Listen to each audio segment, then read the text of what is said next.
Okey,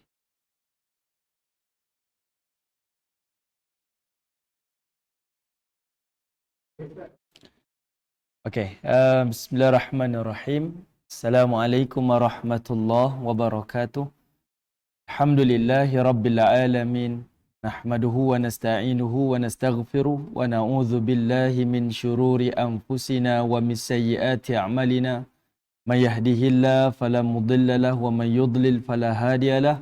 Asyhadu an la ilaha illallah wahdahu la syarika lah wa asyhadu anna Muhammadan abduhu wa rasuluh. Amma ba'. Alhamdulillah. Pertamanya kita syukur pada Allah Subhanahu wa taala di atas kesempatan yang Allah izinkan kepada kita pada pagi ini untuk sama-sama kita berada di dalam majlis ilmu. Mudah-mudahan Allah Subhanahu wa taala akan terus melimpahkan kebaikan demi kebaikan, kerahmatan, ketenangan dan juga keberkatan dalam kehidupan kita, insya-Allah. Amin ya rabbal alamin. Baik, insya-Allah untuk hari ini kita akan sambung lagi, iaitu tafsir dan tadabbur kita di dalam surah Yusuf, surah yang ke-12. Kita akan sambung lagi dan hari ini kita akan sambung pada ayat yang ayat berapa? Ayat yang ke-54. Okey, kita akan sambung pada ayat yang ke-54. Okey. Baik, sekadar untuk ulang kaji sedikit sebelum ni, kita dah masuk fasa pelantikan Nabi Yusuf AS sebagai Al-Aziz Mesir yang baru, dan dia berkuat kuasa dalam tempoh 15 tahun. Ni perjanjian awal lah. Kenapa kata 15 tahun? Sebab 7 tahun yang ditakwilkan oleh raja tu musim yang terbaik, kemudian 7 tahun berikutnya musim kering, dan setahun lagi adalah yang dikatakan sebagai akan kembali semula seperti sedia kala lah. Allah akan turunkan hujan dan orang-orang Mesir boleh memerah anggur seperti sedia kala. Kita kira dalam 15 tahun lah. Ini kontrak awal. Nabi Yusuf AS dilantik untuk menjadi menteri ataupun Perdana Menteri di bumi Mesir. Kat sini ada perbincangan dan sangat menarik perbincangan di sini. Tapi sebelum kita nak masuk ke fasa ni, sekadar untuk ulangan bersama dengan tuan-tuan puan-puan yang dirahmati oleh Allah Subhanahu wa taala, yang mana kisah raja didatangi mimpi dan pembesar-pembesar dia, cendekiawan-cendekiawan istana di Mesir tak menjawab soalan yang ditimbulkan oleh raja, bahkan dia meremehkan dengan kesombongan. Dia kata atghasul ahlam, ini semuanya mimpi-mimpi mainan tidur jelah, dah bercampur-campur dah. Dia tak kata saya tak tahu, tapi dia menuduh pula mimpi raja tu adalah mimpi mainan tidur. Kalau kita kata tak tahu, tak tahulah kan. Tapi dia cela pula raja punya mimpi. Oh, tak payah fikirlah raja, ini mimpi yang biasa-biasa saja. Fikiran macam itulah, dia mencela lah, kita kata sombong. Baik, kemudian pendek cerita, maka kebetulan ketika itu salah seorang daripada pelayan raja yang memberi minum kepada raja merupakan sahabat Nabi Yusuf AS dalam penjara. Bila dia dengar takwil tersebut, dan dia kata saya ada kawan dulu dalam penjara, dia boleh takwilkan mimpi. Maka dialah orang yang bertemu dengan Nabi Yusuf AS untuk bertanyakan kepada Yusuf apakah mimpi raja tersebut. Baik. Kat sini ada satu huraian daripada para ulama, tapi bukan dari sudut tafsir, tapi dari sudut tadabbur. Antara hikmah Allah Ta'ala melupakan sahabat Nabi Yusuf ni, iaitu sepatutnya Nabi Yusuf kan pesan, nanti keluar daripada penjara, cerita pada raja tentang aku ni, bagi tahu tentang aku ni boleh takwil mimpi ni. Tapi Allah kata Allah lupakan sahabat ni. Okay, Allah lupakan sahabat. Sebab apa? Sebab hikmah dia lebih banyak. Walaupun datang mudarat kepada Yusuf, bertahun lagi duduk dalam penjara, tapi Allah Ta'ala berikan hikmah-hikmah yang berikutnya. Apa hikmah-hikmahnya? Iaitu, bayangkan, kalau sahabat Nabi Yusuf ni, dia keluar daripada penjara, dia cerita pasal raja. Kat raja, saya ada kawan, dia boleh takwil mimpi. Dia ni pernah dizalimi.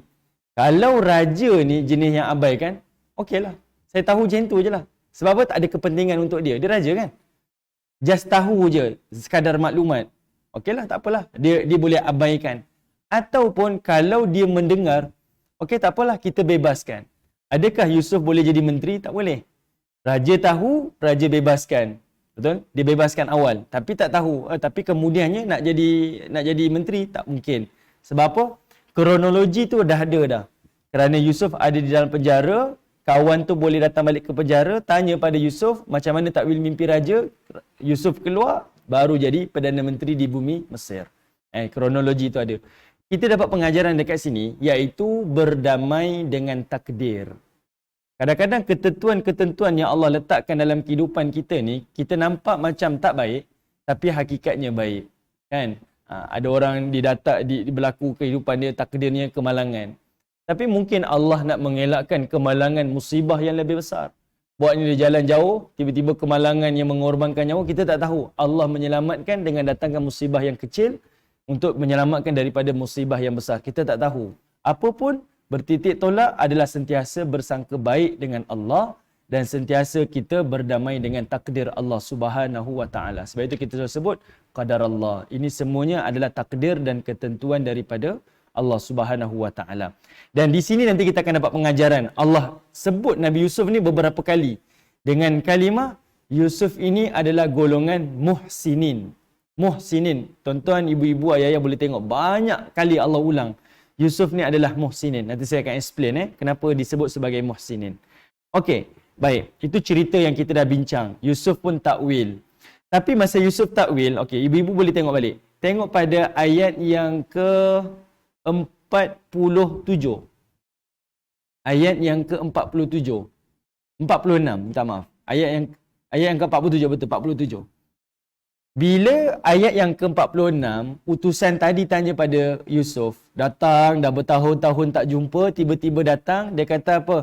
Aftina, tolong fatwa kan boleh? Dah lama tak jumpa ni, tiba-tiba minta fatwa untuk takwil mimpi. Kalimah aftina ni menarik. Kalau perasan, ayat sebelum ni, masa mereka duduk dalam penjara, sahabat Nabi Yusuf ni, dia sebut pada Nabi Yusuf masa dia cerita tentang mimpi dia, ada yang tengah perah anggur, seorang lagi letak roti atas kepala kena makan burung tu, ayat yang ke-36. Dia sebut apa pada Nabi Yusuf? Nabi'na, betul? Nabi'na. Tapi pada ayat kali ni dia sebut kalimah aftina. Kalimah nabi'na pada ayat 36 itu adalah dia kata kabarkan, ceritakan kepada aku tentang mimpi ni. Tapi kali kedua dia jumpa Nabi Yusuf, dia kata aftina, fatwakan kepada kami. Maksudnya apa? Dia mula memberikan penghormatan kepada Yusuf alaihissalam. Mula memberikan penghormatan. Sebab kali pertama kita minta tolong, mungkin kita rasa dia boleh tolong ke tidak. Tapi kali kedua sebab kita tahu dia boleh tolong, maka keyakinan itu lebih lagi. Bahkan ayat sebelum tu pun dia dah sebut kalimah ayyuhas siddiq, kan? Yusuf wa ayyuhas siddiq, ayat yang sama tu kan. Dia mula memberi gelaran-gelaran yang baik kepada Nabi Yusuf alaihissalam. Okey. Lalu Nabi Yusuf jawab apa? Qala, Nabi Yusuf tak kata apa? Dahlah, aku minta tolong tak tolong. Kan? Dah bertahun-tahun pula duduk dalam penjara ni. Tak. Nabi Yusuf kata qala tazra'un sab'a sinin. Dia terus jawab dan dia terus takwil mimpi tu. Dan Nabi SAW, bila turunnya wahyu ini, Nabi memuji Nabi Yusuf AS. Nabi SAW memuji Nabi Yusuf AS. Kenapa? Sebab bagi Nabi SAW, Nabi Yusuf ni, dia memiliki kemuliaan yang sangat mulia. Tuan-tuan boleh bayangkan, dalam satu riwayat daripada Abdullah bin Abbas, dan riwayat At-Tabrani, iaitu, kata Nabi SAW, aku sangat takjub dengan kesabaran Nabi Yusuf AS. Sebab apa? Nabi Yusuf ni, bila dia pesan pada kawan dia, cerita pada raja ya tentang aku, kawan tu tak cerita pun. Kemudian dah bertahun-tahun datang balik minta fatwa. Kata Nabi SAW, kalau aku jadi Yusuf, aku takkan takwil mimpi lah. Kalau kita lah kan, orang minta tolong kita, dah dapat, dia belah. Dia susah, dia datang balik. Rasa nak tolong tak? Kita akan berkira-kira kan. Dulu senang, lupa dengan aku. Dah susah baru datang balik. Tapi kata Nabi SAW, kalau aku macam Yusuf, aku takkan tolong. Tapi kata Nabi SAW, Yusuf tak. Dia tetap tolong. Sebab itu kalau tuan-tuan tengok ayat 36 ke 46-47 tu, tak ada pun cemohan ke celahan dengan beberapa kalimat. Tak ada pun. Satu ayat ataupun satu kalimat. Tak ada. Terus, qala, Nabi Yusuf terus jawab. nak kata dia ni betul-betul sabar. Sebab tu Nabi kata aku kagum dengan Yusuf alaihissalam. Dan kemudian kata Nabi SAW dalam hadis yang sama, ketika mana raja panggil Yusuf, Nabi Yusuf tak keluar terus. Bahkan dia kata apa? Raja ni kalau dia nak jumpa aku, dia kena buka kes file lama dulu. Cerita tentang kenapa dia masuk penjara. Kata Nabi SAW, kalau aku seperti Yusuf, raja jemput aku keluar, hari tu juga aku keluar. Kita tahu boleh tengok dalam hadis Nabi. Nabi kata, aku juga akan berlari keluar ke pintu penjara. Tapi tidak kepada Nabi Yusuf AS. Dia boleh stay lagi. Dia kata, kalau raja nak jumpa aku, buka fail lama, kita bicara balik kes kenapa aku masuk ke dalam penjara balik. Itu apa yang kita belajar daripada Yusuf AS. Kenapa tuan-tuan? Sebab itulah surah ini Allah wahyukan kepada Nabi pada waktu yang tepat. Ingat tak saya sebut? Bila wahyu surah ini turun? Bila? Ingat? Surah ini turun pada waktu bila? Dia turun pada tahun ke-10 kenabian, selepas wafat Khadijah, selepas wafat Abu Talib dan setelah Nabi dihalau daripada Taif. Dia menjadi pengajaran ada dua perkara. Nabi Yusuf sabar dan Nabi Yusuf pemaaf. Dan ini yang Nabi belajar daripada kisah Yusuf AS. Sebab itu kita tengok, Nabi ni dia jatuh habis. Tapi macam mana Nabi bangkit? Saya sebutkan sebelum ni. Kalau kita lah berdakwah 10 tahun, buat satu kerja, tiba-tiba Allah ambil nyawa isteri kita, ambil nyawa mak ayah kita yang kita bergantung diri pada diri. Allah ambil. Kita akan rasa apa? Kenapa Allah buat saya macam ni? Saya dah korbankan seluruh hidup saya untuk agama Allah. Dahlah saya kena cemuh, sahabat saya ada yang dibunuh, ditindas, mak ayah saya pula Allah ambil. Apa saya dapat? Kita fikir macam tu. Tapi Nabi bangkit tahun yang sama setelah kewafatan Abu Talib dan Khadijah. Hari tu, tahun tu juga, waktu tu juga Nabi keluar pergi dakwah ke Taif. Kalau kita duduk kat rumah lah, kita akan berselubung, kita akan apa? Kita kata istilah kita apa? Murung kita. 10 tahun ni bukan setahun, bukan sebulan, 10 tahun. Tiba-tiba kena macam ni. Nabi akan duduk dalam keadaan murung lah. Duduk dekat rumah, putus asa, kecewa, mungkin nak membawa pada bunuh diri, tapi tak berlaku. Nabi boleh bangkit pergi dakwah lagi. Cari tempat yang lain. Itu pengajaran paling besar. Kenapa? Kerana adanya surah Yusuf AS. Allah turunkan pada waktu tersebut dengan pada waktu yang tepat sebagai bantuan kepada Nabi SAW. Nanti kita akan bincang je. Ada beberapa pengajaran lagi. Okey. Baik, ini kita dah sentuh dah pada perbincangan-perbincangan yang lalu sebelum raya hari tu. Dan pada ayat yang 49 tu, ni membezakan takwil Nabi Yusuf AS dengan takwil mimpi daripada orang lain. Sebab apa? Raja hanya mimpi ada 7 lembu kurus makan 7 lembu gemuk. Kemudian ada 7 tangkai yang kering dan 7 tangkai yang hijau. Nabi Yusuf takwil lah. Ada musim kemarau, ada musim subur. Tapi Nabi Yusuf tambah lagi. Yang inilah yang dinamakan sebagai wahyu. Iaitu Nabi Yusuf cerita tentang ada 1 tahun selepas 14 tahun nanti Allah akan datangkan amun fihi yughath, iaitu tahun Allah datangkan hujan kepada manusia. Wa fihi ya'sirun. Ni orang tak tahu pun. Kan orang akan takwil melalui mimpi saja, tapi Yusuf boleh cerita lepas tu lagi. Okey. Ini macam kabar gembira lah. 14 tahun dalam kesukaran, kemudian cerita tentang nanti kembali kepada sedia kala. Ini wahyu daripada Allah Subhanahu Wa Taala kepada Nabi Yusuf alaihissalam. Dan saya bila baca ni berulang-ulang, saya rasa menarik. Kenapa Yusuf ni dia tiba-tiba dia angkat? Kenapa tiba-tiba dia boleh dipilih untuk jadi penasihat raja? Kan tengah isu kan penasihat raja. Okey, ini kebetulan lah. Kenapa? Cuba tuan-tuan bayangkan, kisah Nabi Yusuf ni, dia adalah ulangan, repetition kepada kisah Nabi Adam AS. Ni saya punya pandangan lah. Nabi Adam, macam mana dia menjadi mulia setelah Allah Ta'ala sebut kepada para malaikat. Adam dihidupkan oleh Allah di depan para malaikat. Allah tanya kepada para malaikat, bila malaikat ni pertikaikan kan, kenapa nak cerita manusia ni? Maka Allah tanya pada malaikat, tentang asma'iha ula in kuntum sadiqin. Cuba cerita tentang nama-nama. Sebutkan nama-nama yang kamu tahu. Malaikat kata apa? Subhanaka la ilma lana illa ma 'allamtana. Saya tak tahulah. Saya tak tahu apa-apa pun. Maha suci Allah, aku tak tahu. Kami tak tahu apa-apa pun. Kemudian Allah tanya, ya Adam, nabbi'hum bi asma'ihim. Wahai Adam, sebutkan nama-nama. Maksudnya Adam boleh sebut satu. Semua benda Adam tahu. Maksudnya Allah beri ilmu kepada Adam beza daripada para malaikat. Macam itulah dengan Yusuf AS. Kenapa dia ni menonjol? Sebab raja dah tanya dah pada orang yang paling pakar di Mesir ketika itu tentang takwil mimpi. Seorang pun semua tak dapat jawab. Semua surrender. Yusuf datang, dia tahu. Sebab itu dia lebih terkedepan. Dia muncul dan dia menjadi, kita kata, orang yang dihormatilah, yang dimuliakan oleh Allah Subhanahu wa taala. Okey, baik. Selesailah khalasan cerita tu. Okey. Bila Nabi Yusuf, tengok ayat 50. Wa qala al-maliku tuni bih.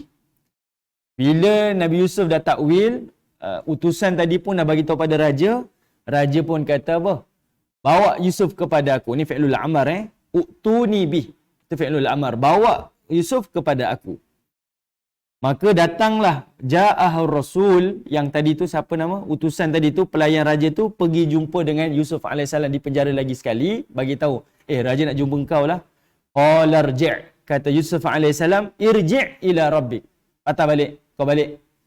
Fas'alhu, dan kau tanya kepada raja, ma balun niswatil lati qata'na aydiyahun. Tanya pada raja tentang wanita-wanita yang telah terpotong jari-jari mereka. Yusuf tak kata, cuba tanya pasal Zulaikha. Tak. Ini nak menunjukkan Yusuf seorang pemaaf. Dia tak cari salah seorang-seorang. Tapi dia suruh buka je fail. Cuba tanya balik kepada raja, apa kes yang wanita-wanita tu? Umum. Dia sangat general. Dia tak spesifik. Kenapa isteri Al-Aziz tu dulu goda aku? Tak. Kalau kita lah, kita akan, kalau boleh nak tunjuk siapa yang salah. Betul kan? Sebab itu, kalau tuan-tuan tengok sirah Nabi, satu benda yang masa saya kaji dulu, kitab sirah ni, setelah peperangan-peperangan Nabi, ada satu benda yang Nabi buat. Nabi buat dalam keadaan Nabi tak buat. Iaitu, Nabi tak buat postmortem. Saya nampaklah. Okey, postmortem ni boleh buat. Cuma kenapa Nabi tak buat? Sebab kalau Nabi buat, dia akan lebih mengarah kepada menyalahkan. Kenapa kita kalah dalam perang Uhud? Kenapa berlaku peperangan ni? Kenapa kita tak ikut cakap Nabi? Postmortem selepas peperangan ni mungkin boleh timbul kepada salah menyalah ataupun kita akan tuduh menuduh. Jadi Nabi tak buat adalah asbab kerana misi Nabi bukan untuk menyalahkan. Kan Nabi dah mesyuarat, ada perbincangan, sahabat ni bagi cadangan, sahabat ni bagi cadangan. Tapi lepas tu tak ada. Habis satu perang, menuju ke satu perang yang lain. Habis menuju ke satu perang yang lain. Tanpa ada postmortem. Okay? Adakah postmortem salah? Tak salah. Tapi adalah untuk mengurangkan risiko menyalahkan. Kalau kita nak buat untuk memperbaiki jadi lebih baik, silakan. Tafadhal. Tapi kalau untuk menyalahkan, membawa kepada musibah yang lebih besar, maka elakkan. Okay? Begitu dengan Nabi Yusuf AS. Punya pemaaf dia, dia tak cerita pasal Zulaikha, isteri kepada Al-Aziz. Tapi dia suruh buka je kes, tanya balik pasal wanita-wanita itu. Maka ayat 51, qala ma khatbukunna. Maka raja pun mungkin dah buka fail, dah tanya pada penasihat-penasihat dia. Maka dia pun bertanya, kumpulkan wanita-wanita ni. Lalu dia pun bertanya kepada wanita-wanita yang pernah terpotong jari ni tentang Yusuf AS. Apa mereka jawab? Kulna. Kami menjawab. Kami ni, maksudnya semua wanita dijawab benda yang sama. Bukan seorang maksudnya semua orang sepakat. Apa dia kata? Hasya lillah. Maha suci Tuhan. Ma'alimna, kami tak tahu apa-apa. Alaihi min su' tentang Yusuf daripada benda-benda yang buruk. Okey, tuan-tuan perhatikan.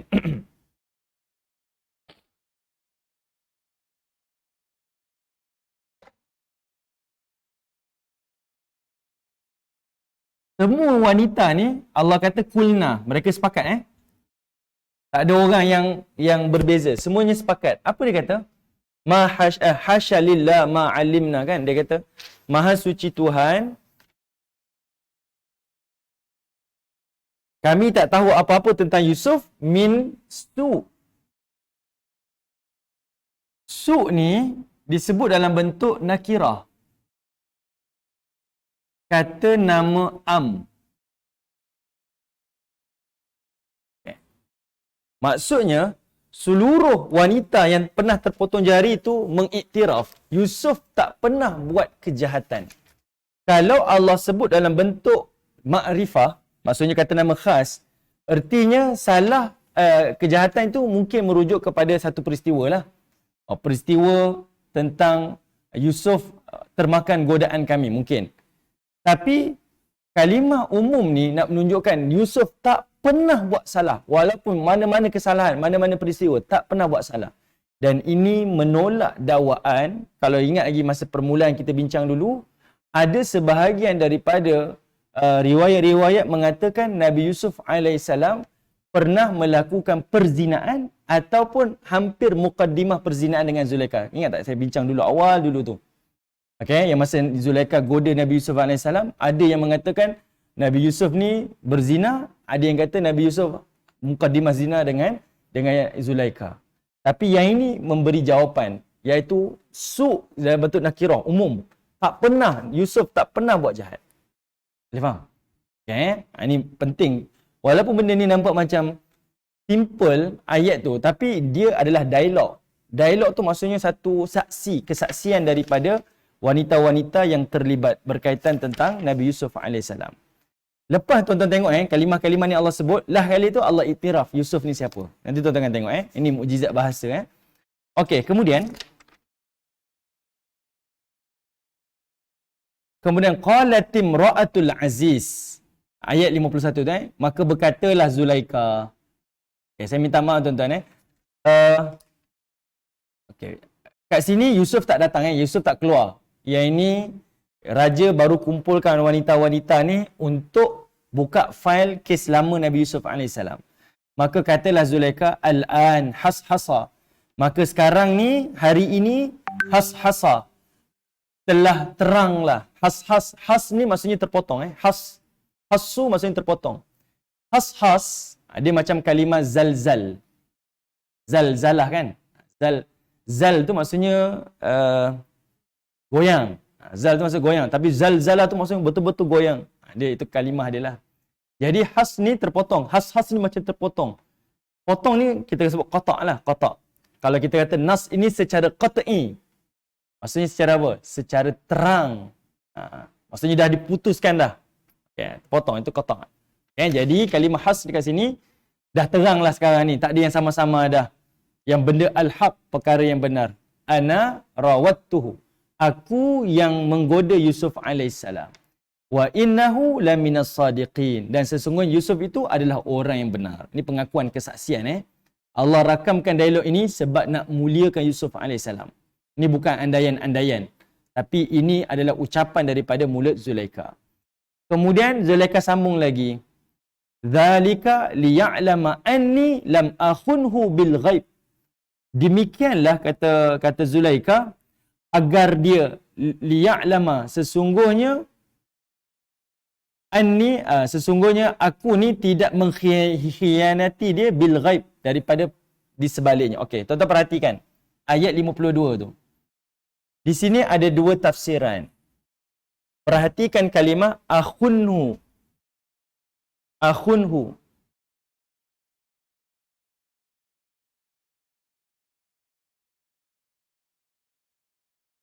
Saya minta maaf lah, kita pantas-pantas sikit ni sebab yang ni ulangan saja. Cuma hari tu saya tak detailkan. Dia tak seronok bila kuliah online tu, dia jadi saya tak dapat nak menulis. Okay.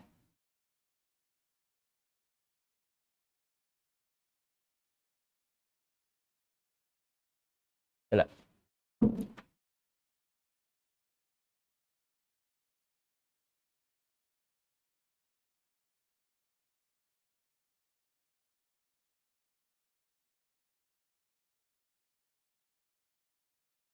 Okey.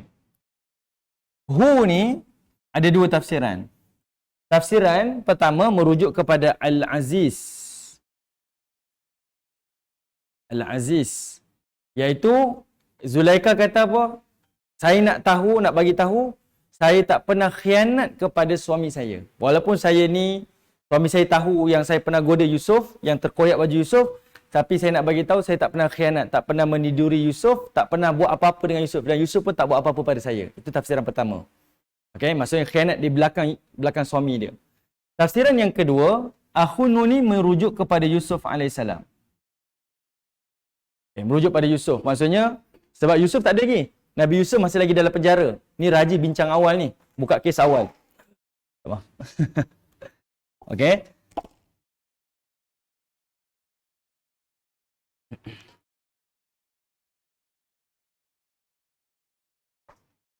Jadi pandangan yang kedua ni, dua-dua ni sama je. Cuma pandangan yang kedua ni dikurang sedikit lah. Sebab lebih tepatnya dia bincang pasal Al-Aziz. Sebab pandangan yang kedua, bila dia cerita tentang Yusuf ni, seolah-olahnya Zulaikha masih lagi ada perasaan kepada Yusuf AS. Seolah-olahnya dia masih lagi ada macam perasaan kepada Nabi Yusuf AS. Dia ada rasa suka lagi. Dan timbullah lepas tu ada andaian-andaian berikutnya, antaranya daripada Wahab bin Munabbih. Dia kata apa? Selepas kes ini, Yusuf berkahwin dengan Zulaikha. Itu cerita yang kita selalu dengar kan. Sampai doa pengantin pun, biar satukanlah pengantin ini kan dengan seperti Yusuf dan Zulaikha sebenarnya. Tapi para ulama bincang, macam mana seorang Rasul, seorang Nabi, boleh berkahwin dengan seorang wanita yang bukan mukminah. Sebab Zulaikha ni bukan beriman ni. Kan, macam mana boleh berkahwin? Itulah antaralah hujah. Okey? Baik. Tapi kalimah hu tu, akhun hu tu merujuk pada dua. Boleh jadi Al-Aziz, boleh jadi kepada Yusuf alaihissalam. Okey. Kemudian, selesailah. La yahdil kaidal khainin. Okey, ayat 53. Wa ma ubarri'u nafsi. Kata Zulaikha lagi, dan aku tidak akan membebaskan diriku daripada kesalahan ini. Inna nafsa la ammaratun bisu. Sesungguhnya nafsu amarah itu sentiasa cenderung kepada maksiat, kepada kejahatan. Kita ada nafsu kita. Nafsu jahat ni, nafsu ni ada 3. Ni kita tengok pada diri kita. Pertama, yang darjat paling bawah sekali namanya nafsu amarah bisu. Ni nafsu memang yang liar lah. Sentiasa berkeinginan kepada perkara-perkara maksiat. Cenderung, condong kepada benda maksiat. Lagi maksiat, lagi seronok. Naik tahap yang kedua, yang orang duk lawan-lawan ni, perasaan nafsu syahwat dia ni, dia naik satu lagi tahap namanya nafsul lawamah. Nafsul lawamah ni nafsu mencela. Dan ni nafsu yang ranking kedua. Nafsu lawamah ni dipanggil nafsu mencela. Kenapa mencela? Kalau dia melakukan kejahatan, dia akan cela. Ini selalu kita lepas Ramadan ni macam ni lah. Bila buat nampak kejahatan, tak puas hati kan. Saya tak selesa lah. Saya tak suka lah. Itu nafsu lawamah. Kita duduk satu makam. Ada iman tu menyebabkan kita rasa tak suka dengan benda-benda yang tak baik. Itu lawamah, kita cela. Dan lawamah ni juga, dia akan cela kebaikan-kebaikan yang dia buat. Kenapa saya tak bangun tahajud pukul 2 pagi? Lagi baik, lagi awal. Kenapa saya tak berinfak lagi banyak? Kenapa saya tak korbankan masa saya untuk agama lebih muda lagi? Macam itulah. Dia sentiasa mencela sama ada kebaikan yang dia buat, dalam nada dia tak pernah rasa selesa dengan amal soleh dia. Dalam masa yang sama juga, dia mencela kejahatan-kejahatan yang dia buat. Itu ranking kedua. Kemudian dia berentap dengan dia punya perasaan dia, syahwat dia, latih lagi. Akhirnya naik satu lagi maqam yang disebut sebagai nafsul mutmainnah. Ini jiwa yang tenang lah. Dia cenderung dan dia sentiasa tenang untuk melakukan kebaikan-kebaikan dan ketaatan kepada Allah. Ini tiga level lah. 3 level. Okay. Pertama, yang paling bawah sekali, nafsul amarah. Yang kedua, nafsul lawamah. Dan yang paling baik sekali adalah nafsul mutmainnah. Kemudian, illa ma rahima rabbi, inna rabbi ghafurur rahim. Melainkan nafsu yang telah diberikan rahmah oleh Allah, dan sesungguhnya Tuhanku, Tuhan yang ghafurur rahim. Tuhan yang maha pengampun dan Tuhan yang maha penyayang. Ini ucapan daripada Zulaikha. Baik, habis cerita ni, habislah cerita Zulaikha. Halas, Zulaikha, Al-Aziz Mesir, semua dah habis dah. Sebab apa? Suaminya dah kena turun jawatan dah. Okay, dipecat dan digantikan dengan Nabi Yusuf AS. Sekarang kita tengok ayat 54. Baik, ayat 54. Bismillahirrahmanirrahim. Okey, Allah kata apa? Wa qala al-maliku tuni bih. Ulang lagi sekali tuan-tuan, pengulangan kali kedua. Wa qala al-malik, dan telah berkatalah Malik, utuni bih, bawa Yusuf kepada aku. Kalau tuan-tuan perasan ayat 54 dan ayat sebelum tu ayat 50. Ya, ayat 50 Allah sebut wa qala al-maliku tu'ni bih. Ayat 54 pun Allah sebut benda yang sama. Wa qala al-maliku tu'ni bih. Baik, apa beza dia? Pada ayat 50 bila raja kata bawa Yusuf sekarang juga. Ayat perintah kan, fi'lul amar. Bawa Yusuf sekarang juga. Ini merujuk kepada tindakan daripada raja. Bila berlaku satu, kita kata apa? Satu kemungkinan ataupun satu jangkaan akan berlaku keburukan, maka bertindak segera. Ini kita dah bincang, ingat tak? Saya sebut pada sebelum raya hari itu, ada 7 yang kita boleh belajar macam mana nak menangani musibah daripada kisah Nabi Yusuf AS. Kan? Kita setiap tahun mengalami banjir. Macam mana kita menghadapi banjir dengan kisah raja ni menghadapi musibah dia. Kita tahu setiap tahun kita banjir, tapi steady lah. Nanti nak banjir nanti baru kita sibuk lah. Oh, nak itulah, nak inilah kan. Kemungkinan tu ada. Tapi yang ni raja ni cerita ni 7 tahun akan datang ni. Musibah tu 7 tahun. Tapi dia kata Yusuf datang sekarang. Saya nak jumpa sekarang. Maksudnya Allah mengajar setiap benda ni bertindak segeralah dalam hal-hal macam ni. Ni untuk kepimpinan lah. Okey. Beza pada ayat 54, raja panggil Yusuf datang sekarang. Dan ini adalah sebagai satu penghormatan kepada Yusuf AS. Kekaguman raja ni kepada Yusuf. Kali pertama aku panggil dia, dia tak nak keluar. Melainkan sampai kes dia selesai. Sampai namanya bersih. Barulah dia keluar. Jadi raja ni rasa macam terpersona dengan kisah Yusuf.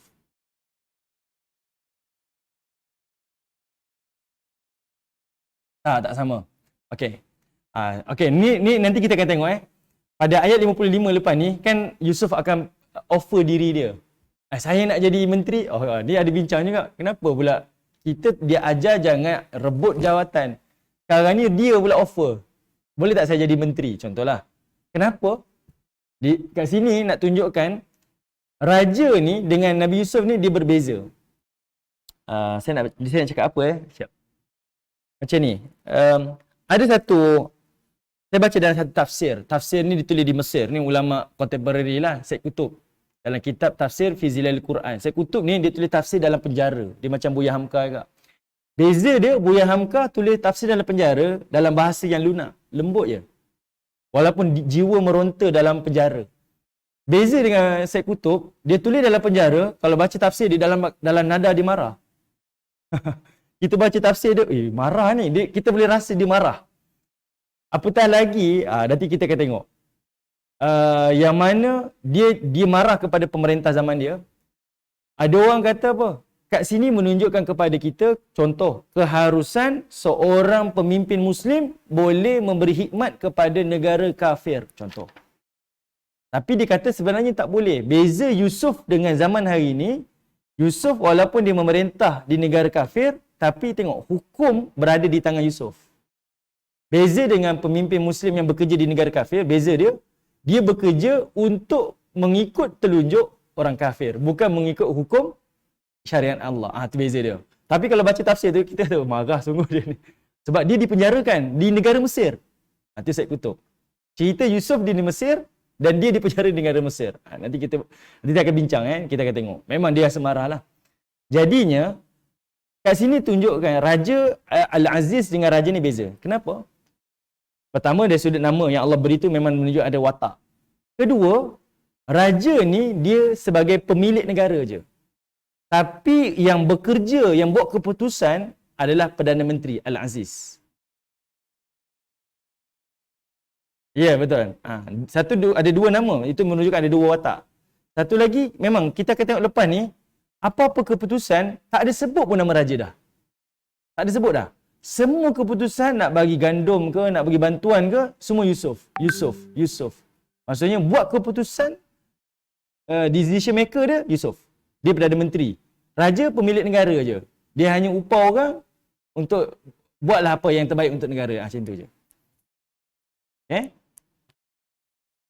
Okey. Okey, sekarang ni kita tengok bila raja panggil adalah sebagai penghormatan. Sebab apa? Raja memang rasa kagum dengan Yusuf alaihissalam. Kat sini menunjukkan kepada kita, nanti kita bincang okey. Tengok ayat berikutnya. Astakhlishu li nafsi. Apa kata raja? Raja kata, aku memilih dia untuk menjadi orang yang hampir dengan aku. Maksudnya hampir, kalimah astakhlishu ni, jadi orang dekat, orang rapat dengan raja ni adalah sebagai penasihat raja lah.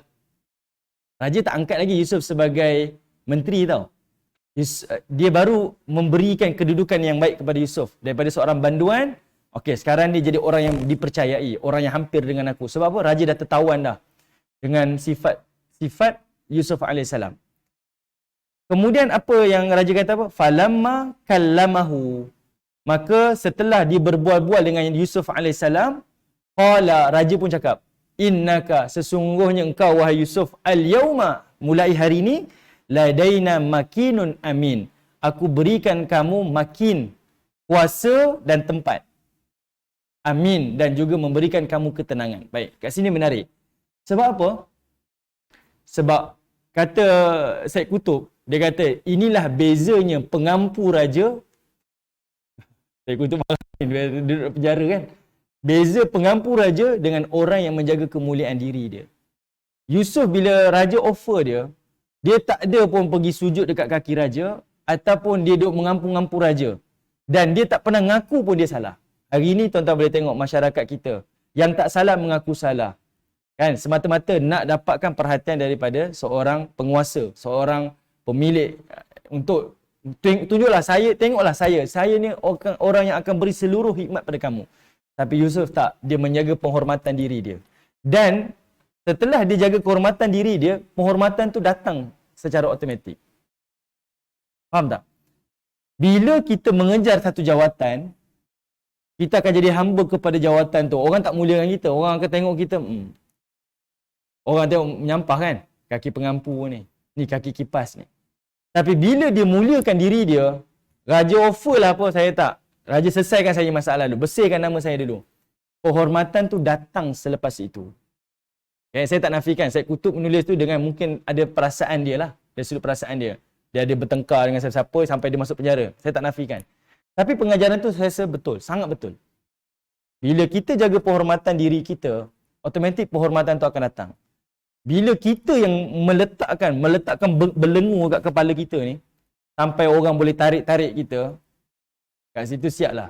Orang akan hina kita. Walaupun nampak dia ni orang paling rapat lah dengan penguasa, dia ni orang paling rapat, tapi hakikatnya dia adalah orang yang paling hina. Mata manusia orang tahu ni kaki ampu, ni kaki kipas. Dengan sisi Allah lebih-lebih lagi lah, kita adalah hamba Allah, bukan hamba kepada makhluk. Ini pengajaran pada ayat yang ke-54. Mengajar kita jaga penghormatan diri kita dan penghormatan agama kita. Allah akan berikan kemuliaan dan penghormatan. Sebab itu Allah kata falamma kalamahu. Setelah dia berbual-bual, raja tu sendiri rasa macam, dia ni bagus ni. Macam tu. Dia bukan dia sendiri offer.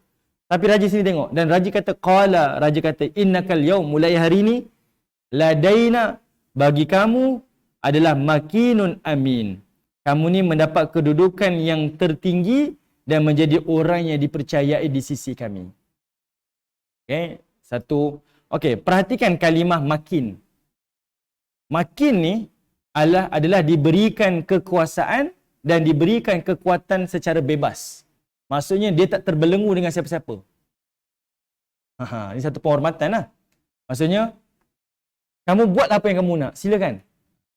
Sebab apa? Sebabkan saya dah tertawan dengan kamu, saya nampak kamu ni memang orang yang betul-betul baik, tak apalah. Saya berikan kamu kuasa, saya berikan kamu kekuatan, kamu buatlah apa saja yang kamu nak, bebas. Tu raja bagi makin. Dan raja kata, kamu juga adalah orang yang amin. Iaitu diberikan ketenangan, diberikan keamanan tanpa apa-apa ancaman. Diberikan keamanan dan diberikan ketenangan tanpa ancaman. Sebelum itu dia dah terancam dah. Yusuf ni terancam macam-macam kan. Masa dia kecil, dia terancam dengan abang dia. Dia pun tak ada kuasa pun. Kemudian bila dia dah pindah ke Mesir, dia tetap lagi dalam keadaan terancam walaupun duduk di istana. Dia tak dapat tempat yang baik pun.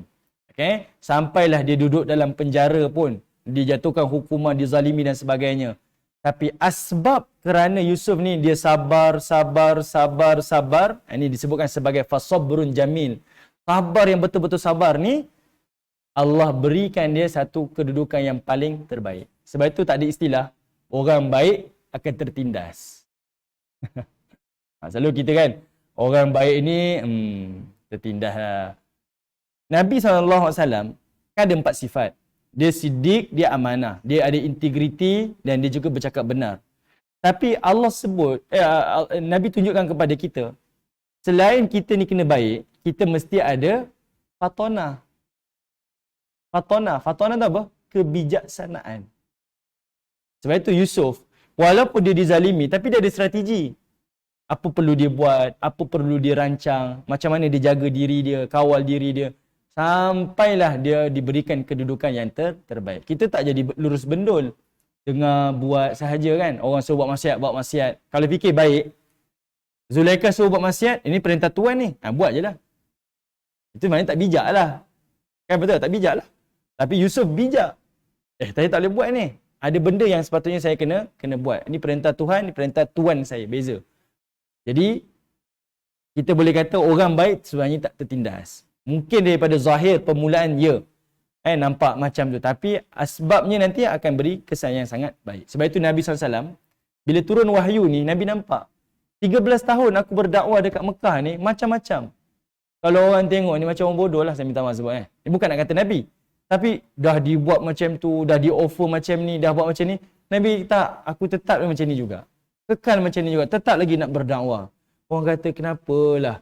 Dah masuk umur 50 tahun pun macam tak boleh nak berkembang. Contohlah kita tengok secara zahir lah, orang Quraisy akan melihat Nabi macam itulah. Muhammad, kamu dah 53 tahun tau, duk buat benda yang sama ni. Dah makin lama makin tua ni. Tapi sabar itu kesan dia tengok. Bukan sekadar Nabi dapat pegang Madinah. Nabi dapat tawan Mekah. Bahkan agama Nabi berkembang sampai hari ini. Kesan daripada awal tu. Okay? Dan itulah yang kita boleh belajar daripada kisah Yusuf AS. Sabar. Allah berikan dia satu kemuliaan dan penghormatan. Sebab itu Yusuf, dia tak nak keluar daripada penjara dalam keadaan dia dapat pengampunan. Buat apa saya nak dapat pengampunan? Sebab saya tak bersalah. Kan? Sebab itu dia tak nak keluar. Tapi dia nak bagi tahu dia keluar tu sebab dia tak salah. Sebab itu raja sendiri yang declare yang mana Yusuf tak pernah bersalah. Okey, tengok ayat 55. Bila raja offer dia, berikan dia penghormatan, dia tak cium kaki raja, terima kasihlah tuanku bagi Datuk Syip. Okey, tak ada. Tapi dia kata apa? Qala ja'alni. Kata Yusuf AS, ij'alni, jadikan aku wahai raja, ala khazainil ard, adalah sebagai khazain. Khazanah ni maksudnya, khazanah ni pengawal pembendahara lah, macam hasil bumi. Sebab tu dia khazainul ard. Dari sudut tanaman, ekonomi dan juga perbelanjaan negara, macam itulah. Biar saya jaga, biar saya yang kawal. Dia sendiri offer. Inni hafizun alim. Kalimah ni besar. Baik, pertama tuan-tuan tengok kenapa Yusuf tawarkan diri dia? Adakah ini nak tunjukkan orang mukmin boleh tawar diri dia? Saya nak jadi raja lah. Saya nak lobby diri saya jadi presiden parti lah. Saya nak jadi esko lah, saya nak jadi. Boleh ke? Yusuf tawar ni setelah dia melihat dia berbeza dengan orang lain. Dan dialah yang paling berkemampuan. Kalau kita tak layak, jangan ke depan. Kita tahu kita punya kemampuan kan? Kita sendiri boleh tahu. Ada orang lebih layak, silakan. Ni dia tahu dia layak, dia diam-diam je. Tak apalah, biar orang offer lah. Tak, tuan-tuan, perhatikan Yusuf ni, dia tahu dia ada kelebihan. Dia tahu dia ada kepakaran. Maka dia sendiri tawar. Kalau tuan-tuan berada di tempat ini, tuan-tuan ada kepakaran dan tuan-tuan nampak orang lain tak boleh buat, tuan-tuan tawarlah diri. Tawarlah diri, dan kita ambil pengajaran daripada Yusuf AS. Dia tawar diri dia. Tapi kalau tak berkemampuan, jangan sekali-kali berani tawarkan diri. Sebab apa? Kesulitan dan kesusahan tu sangat berat di hari akhirat dengan jawatan-jawatan yang kita pegang. Kalau mampu silakan, tak mampu jangan buat. Okey? Jadi dia tawarkan. Dan Yusuf tawar bukan jawatan ni pun. Dia diberi jawatan Al-Aziz. Tapi yang diminta apa? Bukan Al-Aziz. Dia nak jaga khazainul ard. Ni kepentingan rakyat ni.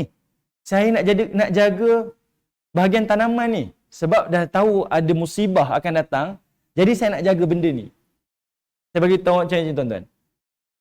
Kalau kita orang politik lah. Tahu kemungkinan 2020, 2021 ni tahun pandemik. Ada orang tak nak fikir jawatan.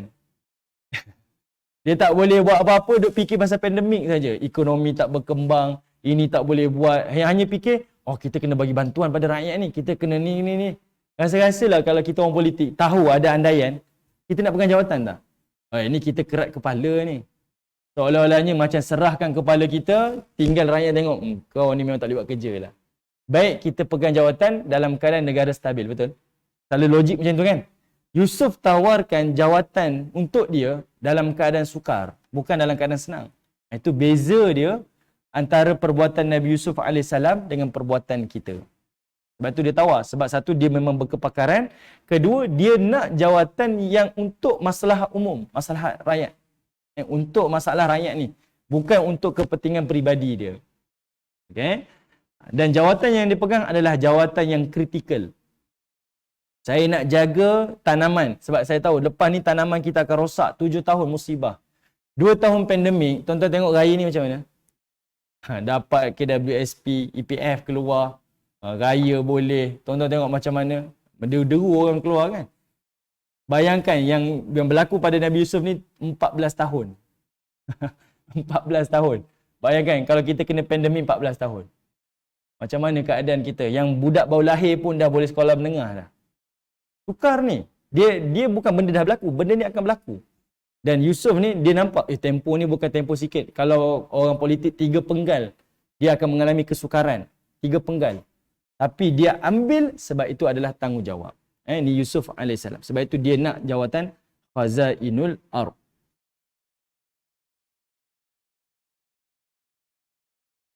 Betul. Dia bukan demokrasi.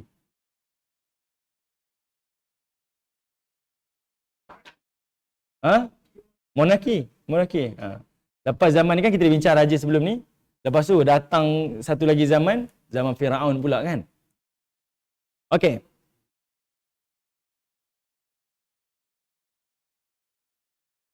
Sebenarnya dia bergantung. Saya tak pandai nak cakap lah.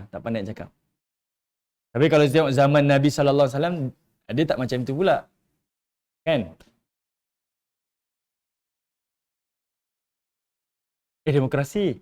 Sebab masa pelantikan lepas Nabi tu, Abu Bakar tu, yang naik sepatutnya Abu Ubaidah Al-Jarrah. Sepatutnya. Abu Ubaidah Al-Jarrah ni yang dicadang. Dia orang Ansar. Dia antara orang yang paling terbaik. Ni orang tempatan ni. Tapi bincang, mereka angkat Abu Bakar As-Siddiq.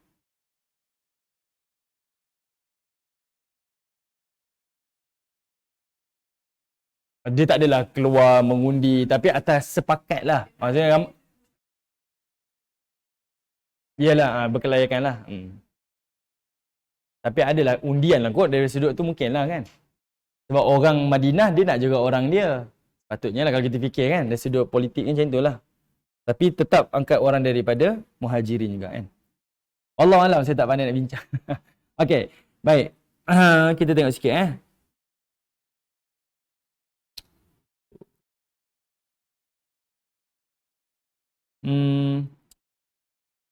Okey, tengok Bila Yusuf tawarkan diri dia nak jadi khazainil ard, iaitu nak jadi pembendaran yang jaga tanaman ekonomi negara ni. Yusuf pun bagi tahu kenapa dia layak. Sebab dia kata, inni hafizun alim. Dua sifat ni dua sifat pemimpin. Inni hafizun alim. Kalimah hafiz, iaitu merujuk kepada Nabi Yusuf ni adalah orang yang berintegriti. Hafiz Hafiz ni penjaga lah. Dia adalah orang yang mampu menjaga. Integriti lah. Dari sudut apa? Pertama, dia mampu menjaga dari sudut harta, amanah. Dia tak akan berbelanja dari sudut pembaziran. Kan 7 tahun tu subur. 7 tahun tu baru datang musim kering. Dia sendiri yang berjanji, aku ni orang yang hafiz. Aku akan jaga ni harta-harta rakyat ni, aku tak akan boros, tak akan belanja untuk benda-benda yang tak sepatutnya. Dia sendiri yang yakinkan raja.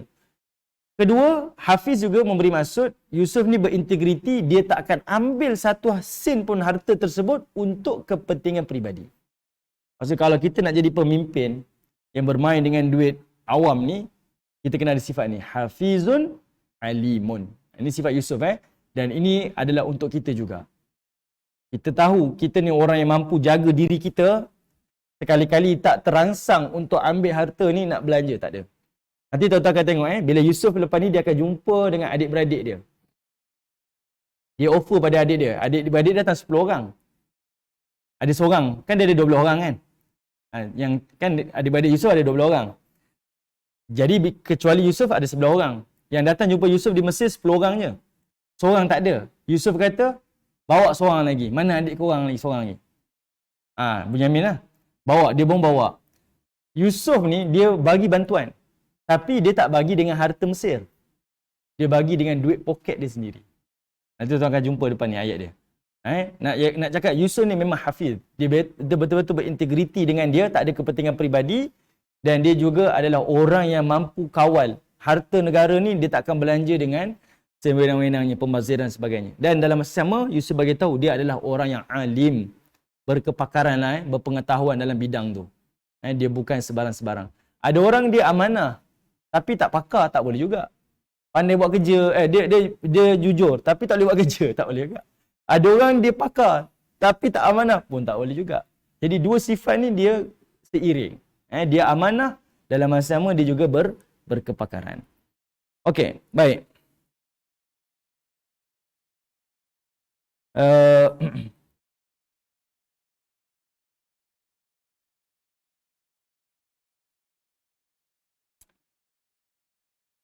Okey, saya ambil sedikit daripada tafsir Syed Qutb. Dia kata pada ayat yang ke-55, yang ni kita dah bincang tadi, saya ulang je. Kenapa Nabi Yusuf nak jawatan khazainil ard? Sebab apa? Pertama, kalau tuan-tuan buat nota, adalah sebab dia nak jaga maslahat rakyat. Dia bukan untuk orang lain, bukan untuk sesiapa. Dia nak jaga maslahat rakyat. Dia bukan buat untuk raja, dia bukan buat untuk diri dia. Tapi dia buat untuk rakyat. Dan dia buat yang kedua adalah kerana dia layak. Dia memang orang yang berkepakaran. Dia memang boleh buat. Okey? Itu antara sebab. Tapi bila dia minta macam tu, raja bagi apa? Awak ambil lah jawatan Al-Aziz. Yang dia minta khazainil ard je. Tapi yang dia dapat jawatan adalah sebagai Al-Aziz, sebagai Perdana Menteri. Yang kedua pula, beza jawatan Yusuf dengan raja ni, raja adalah sebagai pemilik negara dan Yusuf ni bukan boneka lah. Dia bukan buat kerja mengikut telunjuk telunjuk raja. Tapi dia buat mengikut hukum dia. Mengikut hukum Allah Subhanahu Wa Taala. Okay? Kita berada di ayat 55 ni. Itu antara pengajaran dia. Okey. Baik. Selesai ayat 55 kita selesai. Alhamdulillah. Baik, sekarang kita tengok ayat yang ke-56. Okey, ayat yang ke-56. Pada ayat yang ke-56, Allah menyebutkan wa kadzalika makkanna li Yusufa fil ard. Dan demikianlah kami memberikan kedudukan kepada Yusuf di bumi Mesir. Tuan-tuan perhatikan. Allah ulang kalimah ini 2 kali dalam surah Yusuf. Perasan tak? Rasa-rasa pada ayat mana? Wa kadzalika makkanna li Yusufa fil ard. Allah ulang 2 kali. Allah ulang 2 kali kalimah ni. Dekat mana? Okey, kalau tuan-tuan perasan, ayat 56 ni Allah ulang pada ayat 21 sebelum ni. Cuba tengok je. Kalimah wa kadzalika makkanna li Yusufa fil ard. Allah ulang pada ayat 21 sebelum ni. Apa persamaan dan perbezaan dia? Persamaan dia, Allah nak tunjukkan kepada Yusuf, kepada Nabi sallallahu alaihi wasallam dan kepada kita, Allah akan memberikan kedudukan setelah Allah datangkan ujian. Ayat 21, Allah cerita Allah tempatkan Yusuf di Mesir di dalam istana. Setelah Allah datangkan musibah kepada Yusuf, dicampak dalam perigi, kemudian keluar daripada Palestin, pergi ke bumi Mesir. Setiap ada ujian, mesti ada kebaikan. Orang Melayu selalu sebut, mesti ada hikmahnya. Memang ada hikmah. Ni tak dinafikan tuan-tuan. Cuma tinggal kita nampak tak nampak je. Dan Allah sebut dua kali ni bukan benda saya saja. Ini sebagai satu penguat. Setiap Allah datangkan musibah, Allah mesti datangkan kebaikan dia. Besar musibah, besarlah kebaikan dia. Kecil musibah, kecillah kebaikan dia. Sifir dia macam tu. Ini sifat. Okey. Jadi, bila Allah keluarkan Yusuf AS, dicampak dalam perigi, Yusuf tak dapat pertahankan diri dia. Kemudian dia naik dengan pedagang-pedagang sampailah ke bumi Mesir. Allah beri kedudukan. Daripada duduk rumah kecil, akhirnya duduk di dalam istana. Itu persamaan dia dengan kisah ni. Setelah dia duduk dalam penjara bertahun-tahun, tak tahu apa benda nak buat dalam penjara ni. Tuan-tuan boleh bayangkan dizalimi ni. Tapi kerana berkat sabar dia, dia buat kerana Allah Ta'ala, Allah keluarkan dia, Allah beri tempat yang paling terbaik. Samaan kan? Setiap musibah ada kebaikan. Perbezaan dia pula, pada ayat 51, pada ayat 56 ni, beza dia, tempat yang Allah berikan kepada Yusuf untuk kali kedua ni, kedudukan di Mesir ni adalah kedudukan yang yatabawwa minha haitsu yasha. Subhanallah. Iaitu Allah Ta'ala memberikan dia kemuliaan tempat di mana-mana bumi Mesir. Dia diberikan kemuliaan di mana-mana bumi Mesir. Pergilah mana-mana, dia ada tempat. Kalau dulu dia duduk dalam penjara yang sempit, dulu duduk dalam penjara yang sempit, sekarang ni Allah keluarkan Yusuf daripada penjara yang sempit, duduk di bumi yang luas, sangat luas. Sebab itu Allah sebut, yatabawwa minha haitsu yasha. Dulu dia dikongkong, duduk dalam perigi, kemudian dikongkong, duduk dalam penjara. Kerana berkat dia tu, Allah Ta'ala berikan dia kelebihan, dia duduk di mana-mana dia nak. Ni, Mesir ni luas, pergilah mana-mana yang kamu nak. Bukan sekadar luas, bahkan kamu ada tempat dimuliakan. Kamu raja, kamu adalah Perdana Menteri dekat sini, kuasa kamu. Yang kedua pula, Yusuf bukan sahaja ada penghormatan kemuliaan, tetapi dia juga diberikan kuasa, ada kuasa, maksudnya dia boleh perintah, hukum berada di dekat tangan dia. Dulu dia tak ada kuasa, orang lain tindas dia, sekarang dia ada kuasa dekat tangan dia. Dia boleh cakap apa yang dia nak, dia boleh hukum apa yang dia nak. Tapi yang lebih besar, kalau tuan-tuan ingat, ada makinun amin.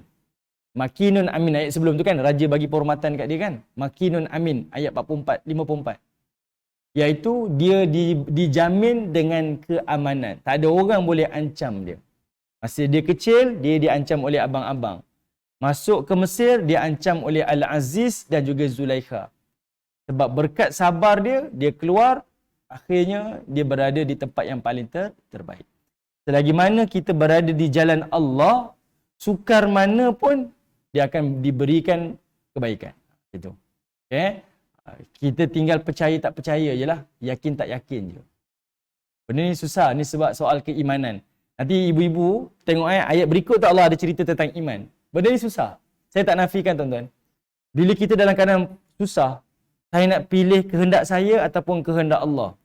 Kalau saya buat kehendak Allah, banyak benda kos lepas yang saya kena lepaskan. Betul? Banyak benda saya kena bergadai. Semata-mata untuk memenuhi kehendak Allah.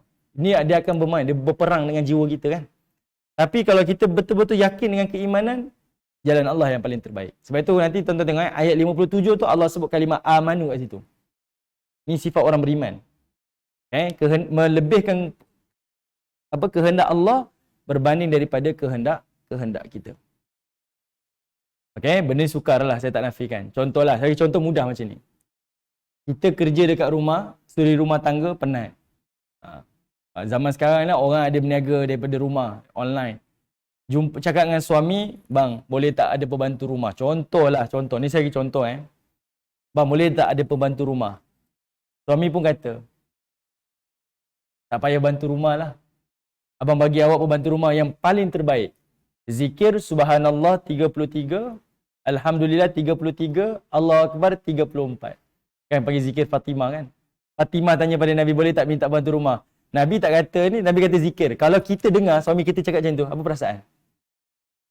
Jujurlah. Bukan suami ambil kesempatan lah. Maksudnya kalau suami kita cakap macam tu, apa perasaan kita? Abang ni orang cakap betul-betul, dia main-main pula. Orang penat ni duk cerita. Tapi itulah beza yakin iman kita dengan tak yakin. Nabi cakap macam tu dengan anak dia. Ni zikir ni jadi penguat ni. Lepas tu Fatimah tak minta langsung dah. Nak cakap pasal bantu rumah tak ada dah. Beza iman. Okay? Jadi apatah lagi nak korbankan kehendak kita. Kita dalam keadaan sempit hidup ni. Tiba-tiba Allah Ta'ala buat dua pilihan. Kehendak kamu ke kehendak Allah? Mana kamu nak? Fikir-fikir, ni kehendak saya, ni kehendak Allah ni. Tak tahu. Ikutlah kehendak Allah. Itulah yang paling terbaik. Okay? Itulah kehendak Allah. Itu yang paling terbaik. Okay? Walaupun kita mungkin dihimpit, ada kesulitan, kesusahan, tapi percayalah, ada yang paling terbaik. Okay. Cuma ujian kita tak sepertilah macam ujian para Nabi, Nabi Yusuf dan sebagainya. Okey, baik. Kemudian Allah kata apa? Nasibu birahmatina. Terima kasih. Nusibu birahmatina man nasya. Allah Ta'ala menyebutkan, dan kami melimpahkan rahmah. Nusibu rahmah. Kami melimpahkan rahmah. Man nasya' kepada siapa yang kami kehendaki. Allah sebut kalimah ni tuan-tuan supaya membawa kita berfikir tau. Allah nak kata apa? Allah boleh beri rahmat siapa yang Allah nak. Allah akan pilih. Cuba kita bayangkan. Kalau Yusuf kalau Yusuf tak pergi ke Mesir, duduk di Palestin, dia boleh jadi raja tak? Tak boleh. Asbab dia dibuang dalam perigi tu, kemudian asbab dia digoda tu, asbab dia duduk penjara tu, asbab itulah dia jadi ni. Itu Allah kalau nak beri rahmat, Allah boleh pilih. Tapi kalau kita kata, susahnya, memang itulah kehidupan. Itu kehidupan. Yang kedua, kalau kita bayangkan kalau Yusuf bincang dengan abang-abang dia, jom kita pergi jadi Perdana Menteri Mesir, sudah tentu tak boleh. Duduk jadi gembala-gembala kambing, duduk dekat padang pasir, bincang nak jadi Perdana Menteri dekat Mesir. Tak boleh juga. Melainkan dia kena tempuh jalan yang sukar ni. Sampailah dia jadi Perdana Menteri. Dan itulah maksud Allah. Nusibu birahmatina man nasya. Allah akan melimpahkan rahmah kepada siapa yang Allah kehendaki. Okay? Dan Allah sebut apa? Kenapa Allah buat macam tu? Wala nudhi'u ajral muhsinin. Kata Allah Subhanahu wa taala, sebabnya kami tidak akan mensia-siakan pahala bagi orang yang muhsin. Allah tak akan sia-siakan pahala bagi orang yang muhsin. Dekat sini tuan-tuan, kalau kita tak ditimpa musibah, tak diberikan ujian dalam kehidupan, mungkin kita tidak ada di dalam radar pandangan Allah. Dalam hidup ni dia mesti ada musibah. Dia mesti ada benda-benda yang sukar supaya kita berpaut dan kembali kepada Allah. Tapi bila kita hidup ni mudahlah. Seronok lah, mudah, semua senang. Percayalah, kita mungkin terkecuali daripada radar pandangan Allah. Kita tengok balik hidup kita ni. Sebab itu Allah Ta'ala sebut, nusibu birahmati man nasya. Allah kalau nak beri rahmat, dia akan ni. Sebab apa? Wala nudhi'u ajra. Allah takkan sia-siakan pahala kepada orang yang muhsin. Baik, kalimah dekat sini, kalau ibu-ibu tengok, 56, 57. 56, 57. Asbab Yusuf ni dia baik, Allah iktiraf dia ni muhsin, orang yang baik ni, Allah berikan dia ganjaran dekat dunia. Kalau dunia pun diberikan ganjaran macam ni, jadi pemerintah, ada kuasa, diberikan macam-macam, apatah lagi di hari akhirat. Sebab itu saya kata, orang baik tak akan rugi, orang baik tak akan ditindas. Ini andaian kita, orang baik kena tindas lah. Orang baik ni tak. Tuan-tuan duduk dalam keanggotaan polis contoh. Datuk saya polis. Dia detektif. Dia cakap macam ni. Kita baik dalam anggota ni, kita paling jahat. Kita kalau baik dalam anggota ni, kita paling jahat. Dalam anggota tu, kita dilihat paling jahat lah. Kita tak tahu maksud dia. Tuan-tuan faham lah kot. Okay?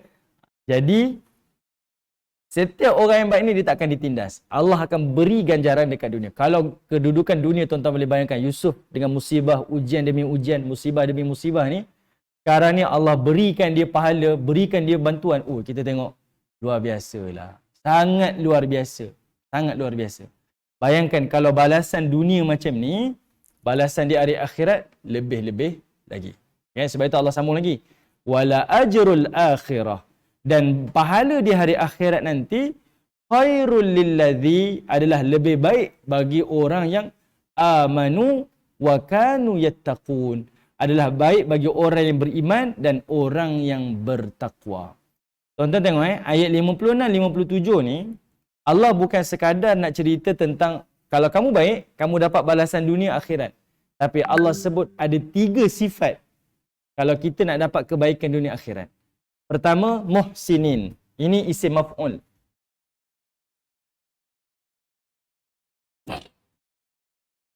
Pertama, kalimah muhsinin. Sebab Yusuf betul-betul baik.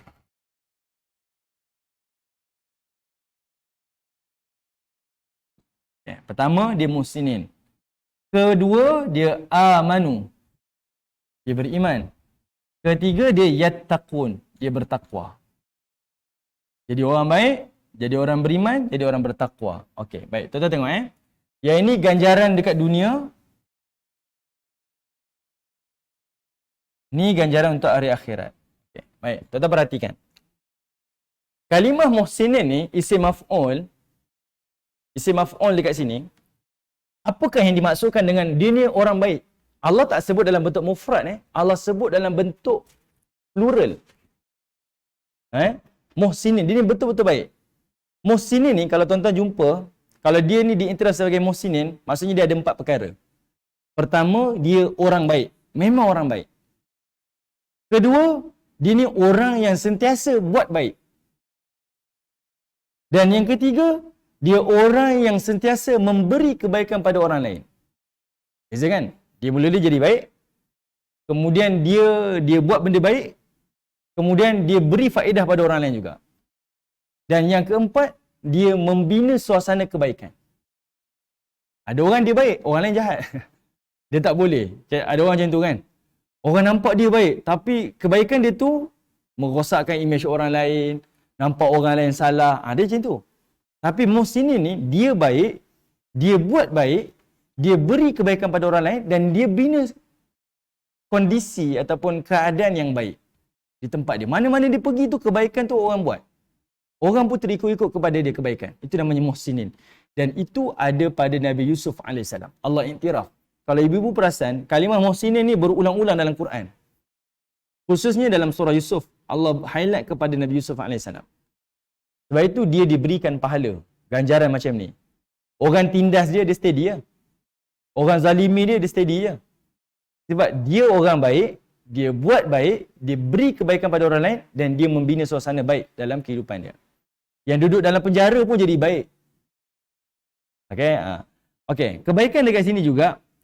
Okey, nak jadi orang baik ni dia punya punca dia satulah. Iaitu iman dan takwa. Sebab itu Allah ikat 3 benda tu. Macam mana dia nak jadi muhsin ni? Sebab adanya iman dan takwa. Logik akal kita, kawan tadi dah dipesan dah. Jumpa raja bagi tahu tentang aku ni. Kawan tu tak ingat, terlupa. Balik minta fatwa tentang mimpi raja. Yusuf kalau ikut marahlah kan. Secara logik kita sebagai manusia marah. Itu hak dia. Tapi Nabi Yusuf tak marah. Dia boleh tenang lagi. Sebab apa? Adanya iman dan takwa. Ada iman dengan takwa tu.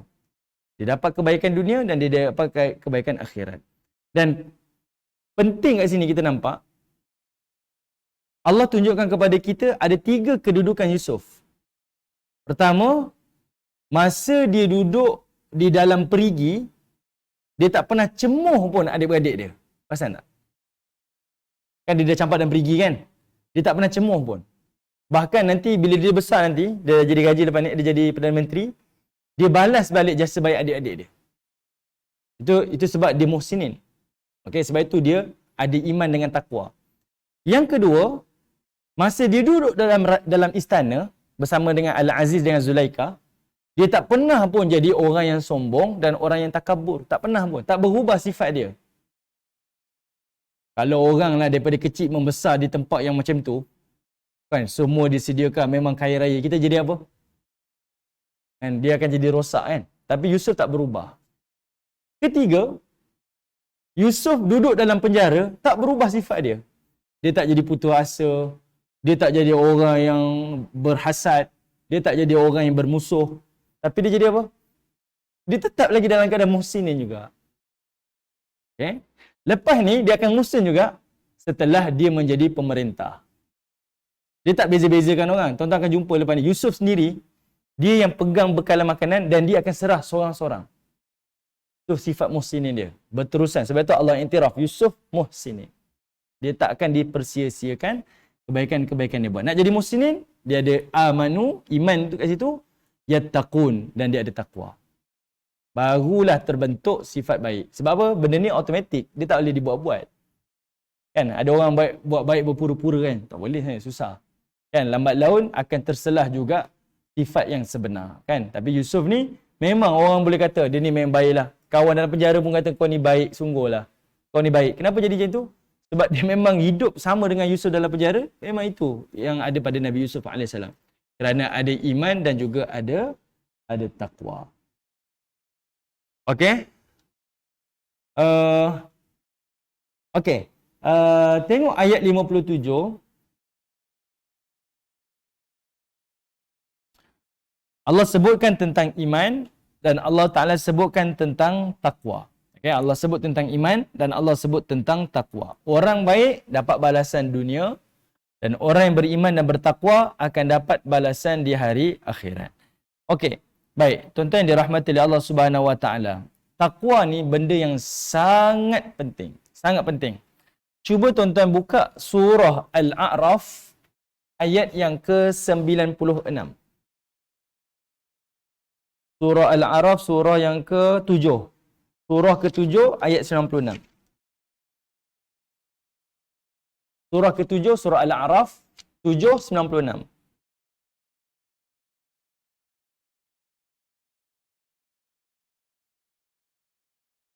Kelebihan orang yang bertakwa. Tuan-tuan dengar Allah Ta'ala sebut apa? Walau anna ahlal qura amanu wattaqau. Sekiranya kalau penduduk kampung ini, al-qura ni, penduduk negeri-negeri atau kampung-kampung ini, amanu, beriman, wattaqau, dan bertakwa kepada Allah, la fatahna alaihim barakatim minas sama'i wal ard. Pasti Allah akan membuka pintu-pintu langit ni, menurunkan keberkatan daripada langit dan mengeluarkan daripada bumi. Nampak? Iman dan takwa ni menjadi asbab Allah mencurahkan macam-macam kelebihan dan kebaikan. Dunia dapat, akhirat dapat. Kat sini Allah Ta'ala tunjukkan, di dunia Allah berikan limpahan kebaikan, turunkan keberkatan daripada langit, keluarkan keberkatan daripada bumi. Ni disebut rezeki lah. Rezeki melimpah kepada orang yang beriman dan orang yang bertakwa. Kemudian Allah sambung apa? Walakin kadzabu, tetapi mereka dustakan ayat-ayat kami. Fa akhadnahum bima kanu yaksibun, maka kami siksa mereka disebabkan perbuatannya. Benda ni ramai orang maklum tuan-tuan, tapi susah nak buat. Betul tak? Beriman, kita yakin ni beriman bertakwa ni rezeki datang ni, tapi nak buat susah. Sebab yang kita nampak dengan kita percaya tak sama. Kan? Benda dapat depan mata dengan untuk benda yang kita yakin tak sama. Tapi kalau betul-betul yakin, dia akan berubah. Sebab kita belum benar-benar yakin lagi lah. Kalau benar-benar yakin tuan-tuan, semua benda akan berubah. Saya pernah sebut kan, sahabat Nabi dalam peristiwa hijrah, mereka tinggalkan, kita ingat proses hijrah tu hijrah aja, Mekah, Madinah. Sebenarnya tidak. Hijrah tu, sahabat Nabi tinggalkan pangkat dan tinggalkan harta. Tinggalkan keluarga, termasuk tinggalkan dunia dia, semata-mata untuk agama Allah. Bila cerita pasal hijrah, kita nak cermin diri kita dengan sahabat Nabi. Apa yang saya dah korban untuk dunia saya, untuk agama Allah. Sahabat Nabi ni tinggalkan ni. Dia tinggalkan harta, tinggalkan keluarga, putus persaudaraan, semua. Orang buang, dia keluar daripada Mekah, kosong. Tak ada apa-apa. Harta tinggal, semua tinggal. Tak ada apa pun. Semata-mata untuk agama Allah. Nabi hanya janji syurga je. Syurga pun tak nampak. Nabi tak offer, nanti kita ada job kat sana, kat Madinah. Tak ada. Nabi tak offer apa-apa pun, kosong. Tak ada apa-apa. Nabi hanya cakap syurga, benda yang tak nampak. Tapi sebab yakin dekat situ. Keimanan dekat situ mengatasi segalanya. Okey? Sebab itu penting. Ada keyakinan, percayalah semuanya akan berubah. Satu-satunya manusia yang musuhnya dulu bermusuh dengannya berubah menjadi orang yang mencintainya. Pernah jumpa manusia lain macam tu? Ni musuh ni. Saya tak suka dia. Kalau boleh saya nak bunuh dia. Tiba-tiba berubah 360 darjah, 180 darjah. Tiba-tiba jadi orang yang mencintai dia. Nabi je tuan-tuan. Agama lain tak wujud. Ataupun manusia lain tak wujud. Nabi je. Daripada orang yang pernah bermusuh dengan dia, akhirnya mencintai dia. Orang yang dulu bermusuh dengan agama dia, perjuangan dia, akhirnya orang itulah jadi mencintai agamanya dan perjuangannya. Bahkan sanggup korbankan diri dia untuk agama orang yang pernah dia benci dulu. Tak berlaku pada orang lain. Berlaku pada Nabi SAW. Sebab itu iman. Tapi kita boleh tanya lah, saya ni tak buat ni sebab saya tak rasa yakin kot. Sebab kita lebih zahir kan. Tapi kalau yakin, berubah. Semua benda akan berubah. Sebab itu kita tengok ada orang bila dia yakin ni, kalau berinfak, bersedekah tu luar biasa lah. Sebab dia yakin, yang dia infak tu bukan kosong. Balasan tu besar dekat hari akhirat. Sulaiman Ar-Rajhi kan, masyhur kan, dia buat satu masjid Ar-Rajhi dekat tanah haram. Satu-satunya masjid yang dibina di tanah haram dengan duit bukan daripada kerabat raja. Sulaiman Ar-Rajhi. Pakaiannya simple je, walaupun kaya raya ni, jutawan ni, simple je pakaian dia. Semua yang dia miliki, semua labur untuk orang lain. Ada seorang lagi tu, saya tak ingat nama dia, tapi dia ni orang Pakistan. Dia dikenali sebagai malaikat rahmat. Dia baru je meninggal. Siapa nama dia? Saya tak ingat nama dia. Dia ni orang miskin yang kaya raya. Dikenali sebagai the richest poor man kan, apa nama? Orang miskin yang kaya raya.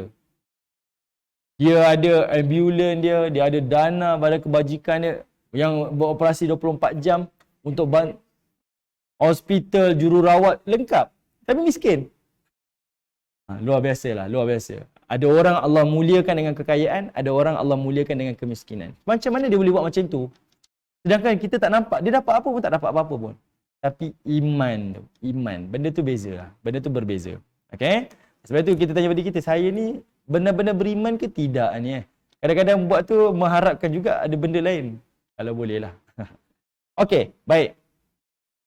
Sekarang cuba tonton teka. Teka. Muhsinin dekat sini merujuk kepada apa? Setelah kita bincang dalam 56 ayat, 57 ayat surah Yusuf ni, sifat kebaikan Yusuf ni, muhsinin yang Allah iktiraf ni, apa bendanya sebenarnya? Muhsinin.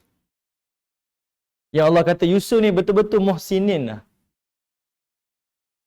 Sampai dia dapat macam-macam, walaupun ditimpa macam-macam musibah, sampailah dia dapat kelebihan ni.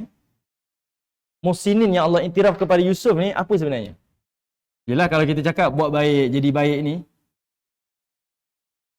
umum lah, umum. Spesifiknya apa? Muhsinin ni. Muhsinin. Rasa-rasa. Kita dah baca sampai 57 ayat dah. Kan Allah kata Yusuf ni muhsinin, orang yang baik. Baik ni umum lah. Buat baik pada mak bapak pun baik. Yusuf tak buat baik kepada ayah dia, tak jumpa ayah dia, tak berbakti pada ayah dia. Tapi muhsinin yang merujuk pada Yusuf ni apa sebenarnya? Baik yang macam mana? Baik yang mana satu? Sifat yang baik tu macam mana? Ya. Okay. Dia ada dua kat sini. Sabar, betul. Satu lagi.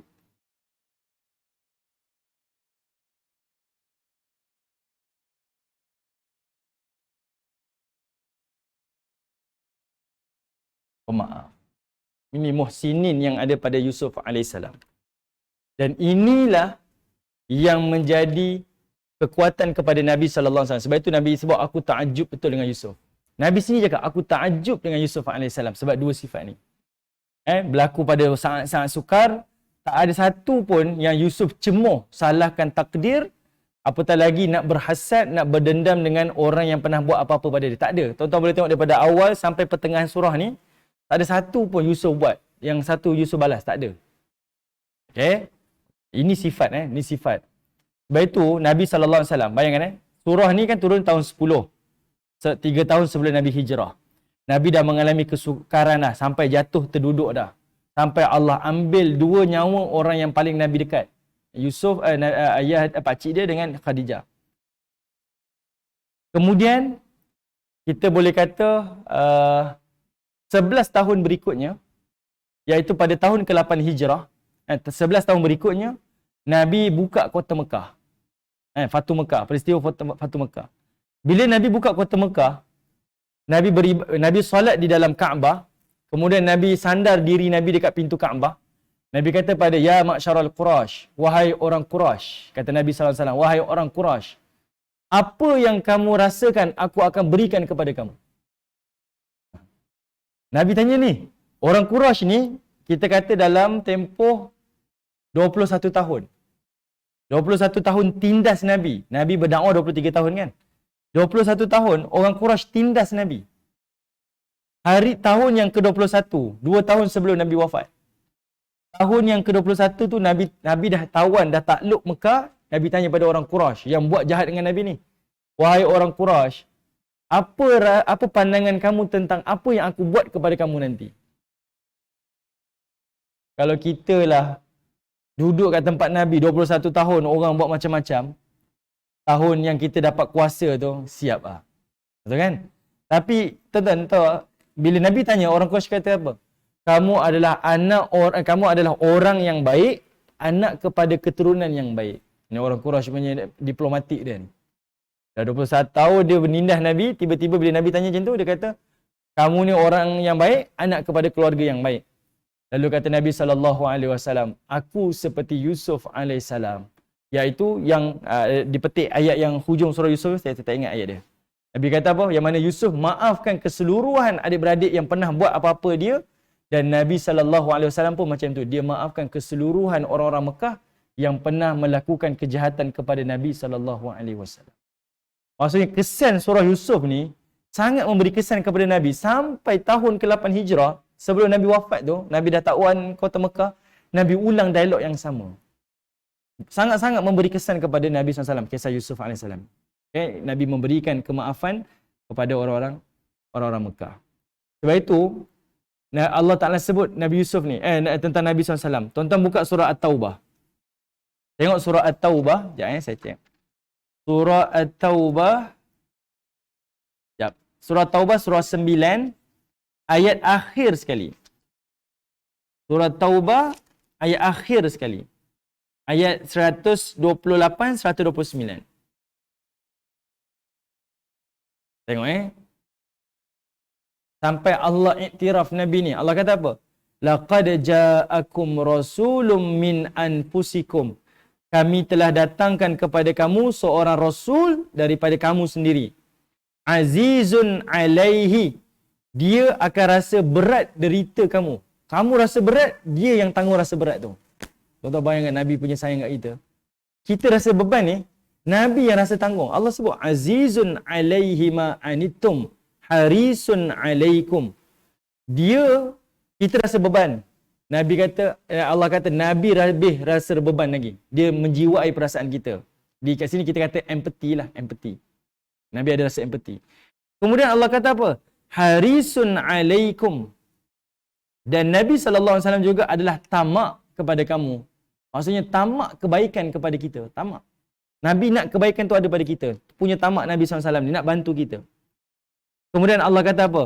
Bil mu'minin ra'ufur rahim. Nabi ni adalah orang yang ada sifat ra'uf dan ada sifat ar-rahim. Ra'uf ni, kalau tuan-tuan tengok terjemahan dia adalah belas kasihan. Tapi yang tepatnya ra'uf ni adalah pemaaf. Ra'uf ni, orang yang dibuat kejahatan pada dia, dia ada peluang untuk balas, tapi dia maafkan.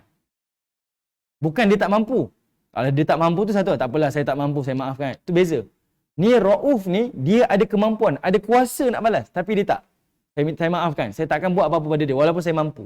Itu namanya Ra'uf. Dan Allah iktiraf, ia ada pada Nabi SAW. Sifat ni adalah sifat yang Nabi ambil daripada Yusuf AS. Saya sebut hadis tadi kan? Nabi yang Allah kata ada Ra'uf ni, kata Nabi, kalau aku jadi Yusuf, kawan tu minta takwil mimpi, aku tak takwil. Punya maafnya Nabi Yusuf ni, aku tak takwil. Kalau raja panggil aku, hari tu juga aku keluar ke penjara. Aku tak akan duduk dalam penjara. Itu Nabi SAW. Nabi sini cakap. Okay? Bayangkan Yusuf AS. Ini pengajaran yang kita ambil. Sabar dan juga pemaaf. Yang ini adalah sifat muhsinin. Okay? Lalu Allah kata apa? Fa in tawallau faqul hasbiyallahu la ilaha illahu alaihi tawakkaltu wa huwa rabbul arsyil azim. Jika mereka berpaling daripada keimanan, maka katakanlah hasbiyallahu la ilaha illahu. Cukuplah Allah bagiku, tidak ada Tuhan selainnya. Hanya dialah alaihi tawakkaltu, aku bertawakal. Wa huwa rabbul arsyil azim. Maksudnya kalau umat Nabi tolak Nabi ke, mengapa-apakan Nabi ke, buat sesuatu yang tak baik di belakang Nabi ke, Nabi kata apa? Allah ajar hasbiyallahu la ilaha illahu. Cukuplah Allah ni untuk aku dah. Tak ada Tuhan melainkan Allah, aku berserah, aku bertawakal pada Allah Taala. Kelas tuan-tuan Maksudnya kalau kita buat baik sungguh. Kalau kita pemaaf sungguh. Orang nak buat apa-apa pada kita, di belakang kita, nak kata kita, nak bodohkan kita sebab kita buat baik pada dia, hasbiyallahu la ilaha illahu. Ini yang Allah ajar pada Nabi dan Allah ajar kepada kita. Biarlah orang kata kita apa pun, yang penting buat baik kerana iman dan takwa kita. Dunia Allah beri balasan macam Yusuf, akhirat pun Allah akan balas seperti Yusuf AS. Okay? Wallahu a'lam. Kita berhenti ayat 57. Okay. Ada apa-apa soalan ke?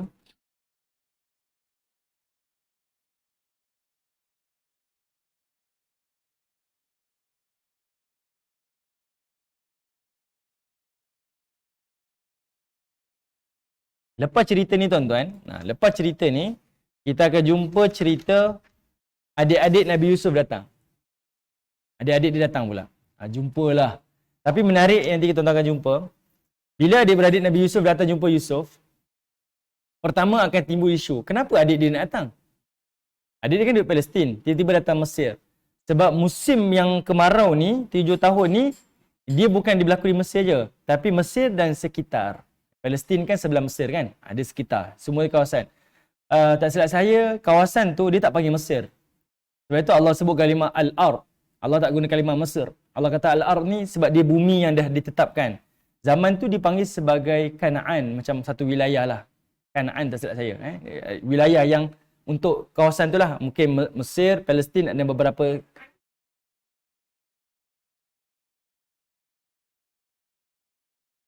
Ayat mereka lah.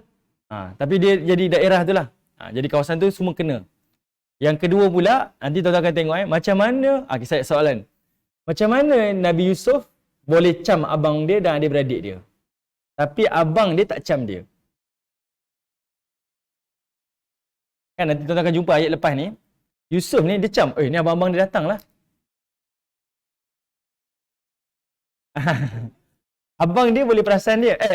Yusuf boleh perasan ni abang-abang dia 10 orang datang ni. Tapi abang dia tak perasan dia. Allah tak sebut tau, Allah tak sebut. Tapi dia logik. Asal-asal macam ni tuan-tuan. Cuba tengok sikit ayat berikutnya tu. Ayat 58-59 tu. Allah sebut saudara-saudara Yusuf ni datang ke Mesir. Jumpa dengan Yusuf. Maka Allah kata apa? Fa'arafahum. Yusuf kenal dia. Wahum lahu munkirun. Dan mereka tak kenal Yusuf. Pelik kan? Allah angkat tu. Allah sebut tu. Kenapa Yusuf kenal abang dia tak kenal dia?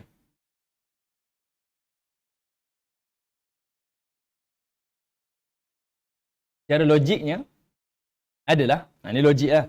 Logiknya adalah, budak-budak dia memang kenal orang tua. Orang tua tak kenal budak-budak. Kenapa? Muka orang macam contohlah Daud dengan Ibrahim. Tengok saya. Kalau dia dah besar, dia macam lagi. Ni Ustaz Izzuddin ni. Sebab muka kita dah watak macam ni, nak ke usia tua, dia tak akan berubah jauh. Muka budak-budak ke usia remaja dan dewasa, dia akan berubah ketara kan. Sebab itu bila dia tengok muka abang dia macam ni abang dia, sebab abang dia dah besar-besar. Jadi bila dah jumpa dah berpuluh tahun akan datang tu, tak beza sangat.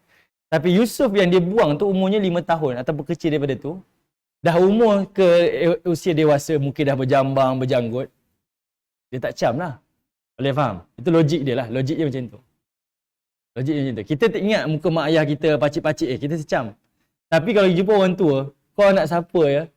Acam lah, orang dah besar punya. Betul tak? Logik macam tu. Sebab itu Allah sebut. Okay. Ini bukan sihir Yusuf boleh kenal, abang tak kenal dia. Bukan. Ini logik. Wallahu a'lam.